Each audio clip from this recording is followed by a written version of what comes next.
It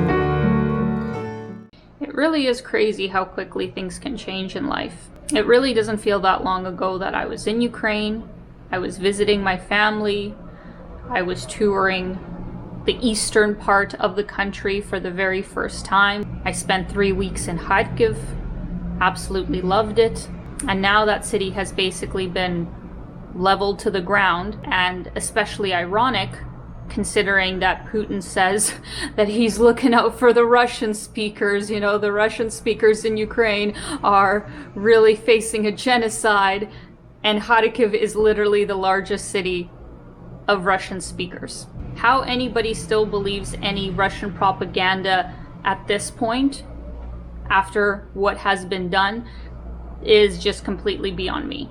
And actually, speaking about that, today is March 11th. Facebook and Twitter have already been banned in Russia, and just this morning I read that they're thinking of also shutting down Instagram in Russia. So not only will Russia become more of an echo chamber than it already is, but it's also scary because I know that lots of Russians who are against this whole situation are extremely desperate to get out of the country. But yeah, the last 2 weeks have just been insanity, you know, to put it lightly. У нас нет электричества, у нас ничего есть, у нас нет ничего, медикаментов, ничего нету.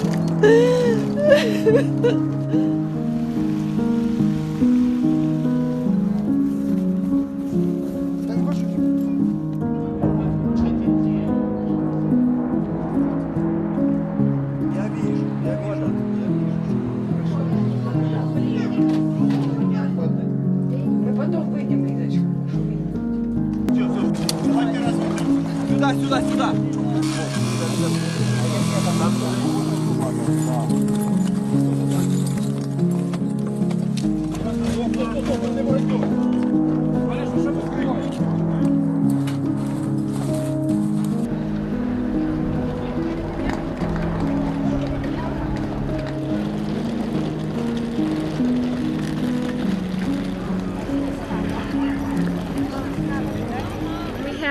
All that amazing technology in our world, and here comes war. The stupid war is kind of insane. Thankfully, my family is still currently safe, as the same as before. My uncle and aunt are in Kiev, and thankfully, so far Kiev hasn't had any, you know, severe bombing or, you know, invasion in there. I guess the Ukrainian army is really holding the capital in a really good stronghold and is having a really good defense, because I was really worried that my aunt and uncle, you know, really want to stay there, really want to stay with the house instead of trying to go out west.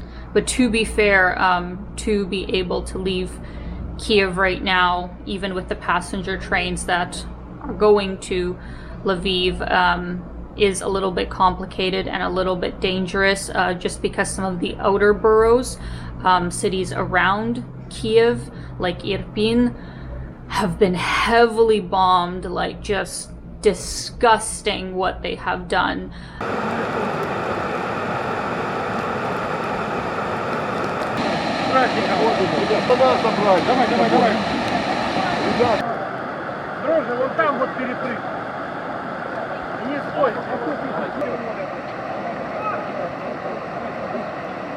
And they're not even always allowing green corridors for like civilians to leave those places.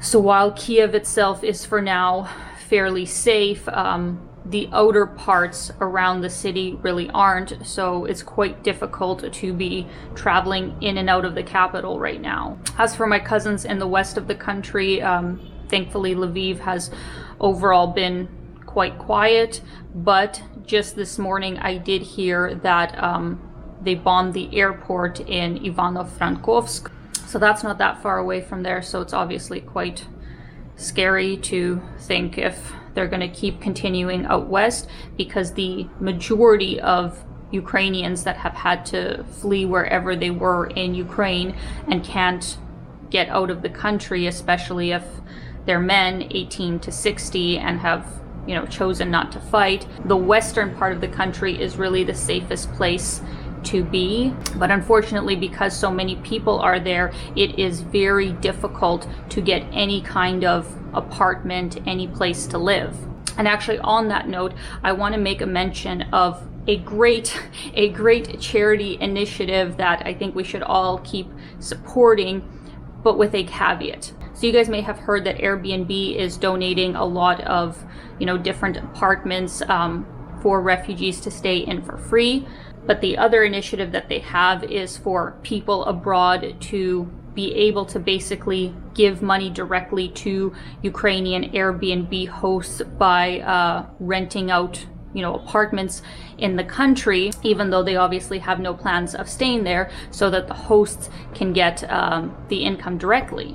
But please be aware to not be booking any rooms in the parts of the country, mainly the western part of the country, where Ukrainians themselves are trying to find apartments. Because what happens is that all the rooms that have been booked out, you know, even if nobody's staying there, are not shown as available when Ukrainians themselves are trying to find apartments. Like my cousins, for example, have had a very difficult time trying to find apartments to move in between in Lviv.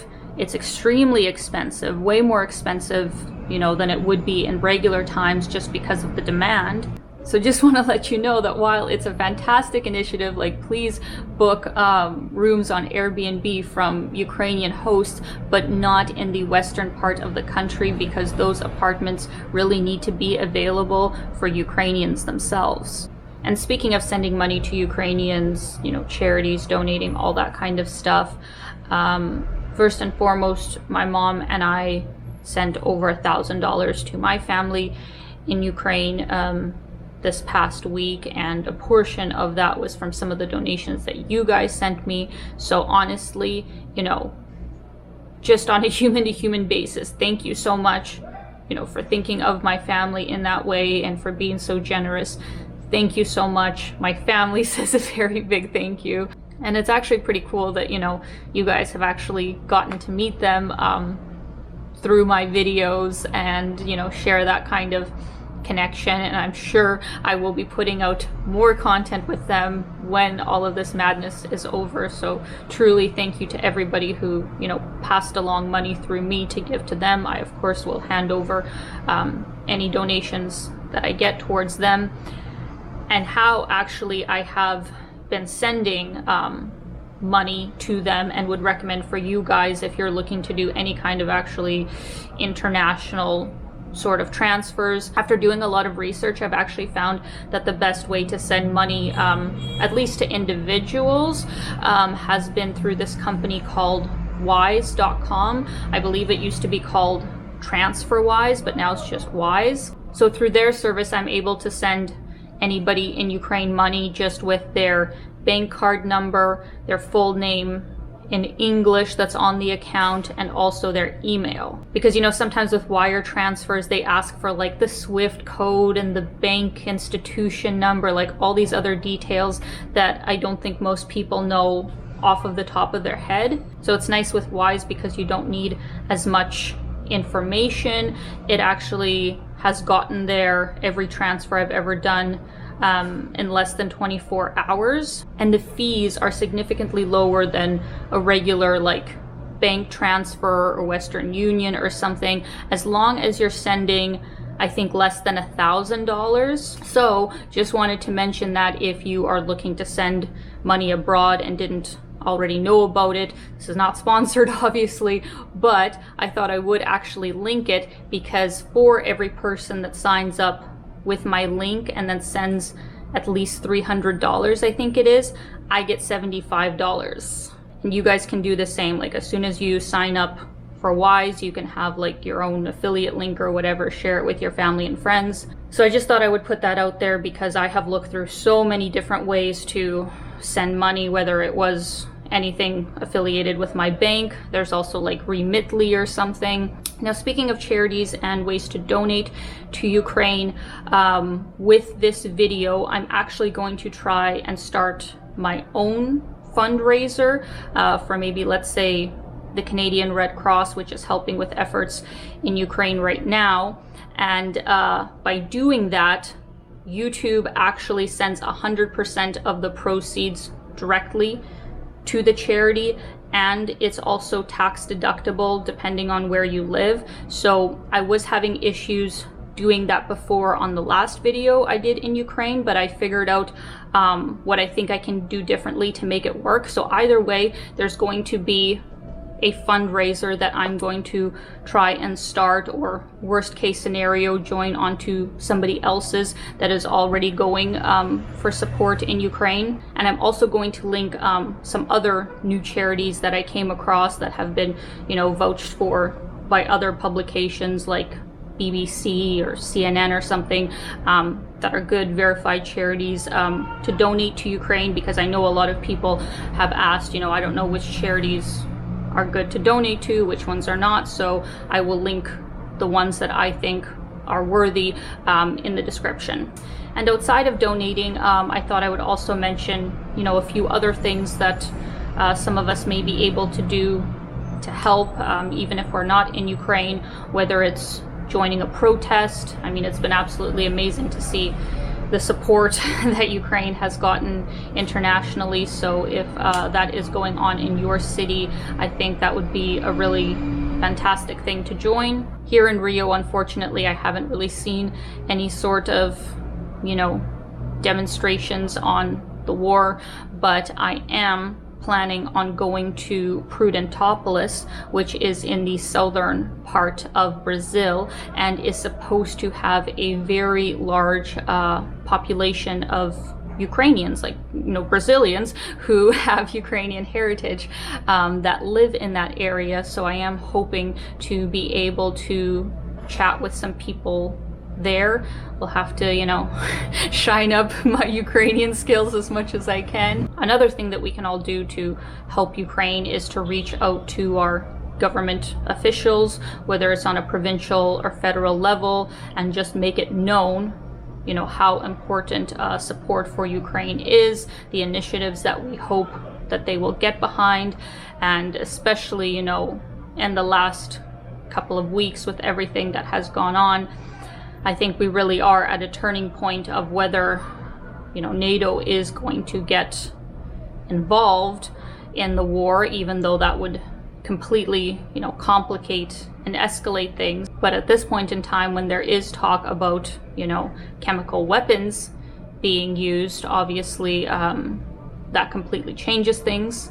So as I've said before in many videos, I am not a political correspondent. I'm not going to pretend that I have answers on all of these subjects. So I would really urge you guys to do your own research, you know, from the most factual, on the ground media that you can get. Everybody and his dog can have an opinion, and, you know, that's fine, but I think especially in this situation, we should be following people who are actually on the ground there, who are actually Ukrainians, who have lived, you know, through especially the last 8 years with everything that has gone on with Russia. And I say this because I've actually received quite a few messages of people telling me that I should make this, you know, the highest pillar of my channel. And while I understand that and want to help in any way I can, I also just want to humble myself that while sure, I may know more about the situation than, you know, the average Canadian and American, I have family that's actually there right now. But still, my knowledge is tiny in comparison to the people who are actually living through this day in and day out. And so that's why I believe we should really be uplifting Ukrainian voices, Ukrainian accounts, Ukrainian news media, because basically what I'd be doing is just reading off the regular headlines that are available to everybody. Sure, I have some, Ukrainian, Russian Telegram channels that I follow that maybe, English speakers couldn't understand as easily, and I have family there. But still, I don't feel like I am the most qualified person to be giving a political analysis on this situation. So if you want information about what is actually happening, how Ukrainians actually feel, please follow some Ukrainian accounts, and I will actually link 3 YouTubers who, either are still in Ukraine or were just able to leave. So like my friend Taya from Ukraine, I will obviously link her channel. We've got Olga Reznikova, and we've got Pavlo from Ukraine. Ukrainians are still able to receive money from abroad. Google AdSense is still, paying out there as usual. So please watch Ukrainian YouTube channels to help them make as much money as possible.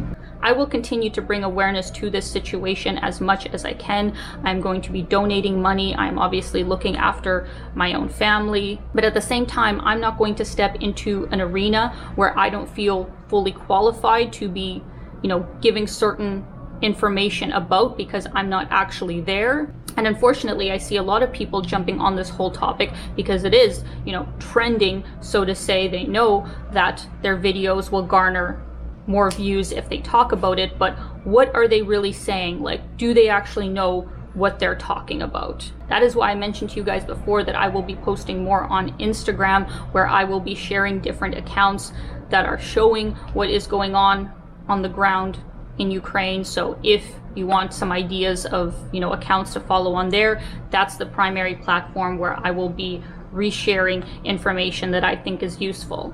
So that is it, guys. That is what I wanted to say in this video. I just wanted to give you an update of what is currently going on. I'm literally gonna release this video the day that I film it.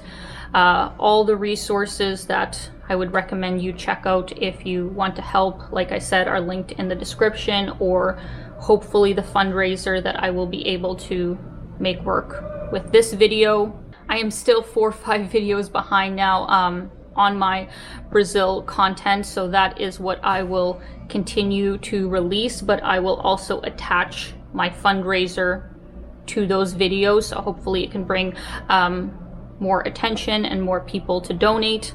But like I said before, if you want real-time updates and more links to resources and current events that are actually going on, just follow me on Instagram. But as I said before, please take this time to follow actual Ukrainians, still in Ukraine or have just fled Ukraine, because those are the voices that we really need to uplift right now. They have the most accurate information, and I think they are the ones that should be getting the views, getting the extra money from AdSense, instead of just random foreign, creators who are in a perfectly safe and, non-war sort of place. I think they deserve the attention much more than we do right now. So thank you guys so much for your support, especially towards my family. A very big thank you from them, and I will keep you updated as this whole situation goes along.